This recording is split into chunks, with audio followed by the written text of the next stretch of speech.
l'édito écho.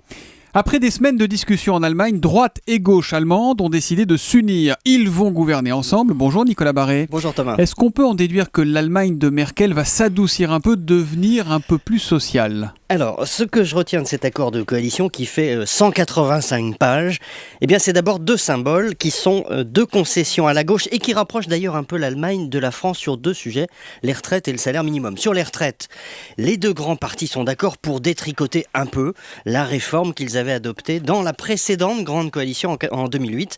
À l'époque, ils avaient décidé de repousser l'âge de la retraite à 67 ans à l'horizon 2029. Aujourd'hui, ils reviennent un peu dessus en ouvrant la possibilité de prendre sa retraite avant, à 63 ans, pour ceux qui ont cotisé le plus longtemps. Alors ça c'est pour les retraites et sur le salaire minimum, le fameux SMIC à l'allemande. Alors c'est la deuxième concession majeure à la gauche, à savoir l'introduction pour la première fois depuis la guerre d'un salaire minimum à 8,50 € C'est une vraie révolution ça en Allemagne. Oui, tout à fait. En France, le SMIC est un peu plus élevé, 9,43 €. Mais bon, je le disais, ces concessions à la gauche, retraite et SMIC, sont surtout d'abord des symboles. Pourquoi ? Parce que dans les faits, elles seront soumises à une double contrainte financière. Il n'y aura ni hausse d'impôts pendant toute la durée de la législature, ni hausse de la dette. C'est le nœud du compromis négocié par Merkel.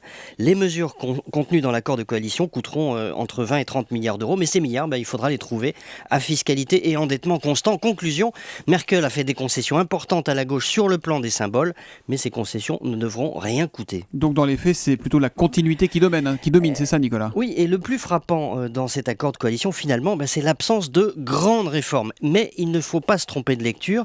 Ça signifie que les grandes réformes ont été faites. Ce sont celles du chancelier Schröder.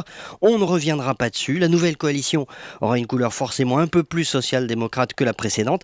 Mais elle s'inscrit néanmoins dans la continuité. L'Allemagne n'est pas en train de devenir française.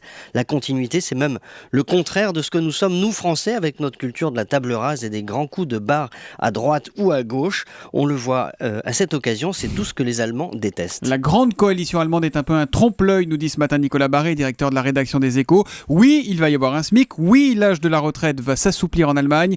Mais tout cela devra se faire dans le respect d'une stricte discipline budgétaire sans dépenser 1 € de plus. Décidément, l'Allemagne n'est pas la France. L'édito de Nicolas revient demain à 8h10 sur Europe 1. Demain Nicolas. À demain, Thomas.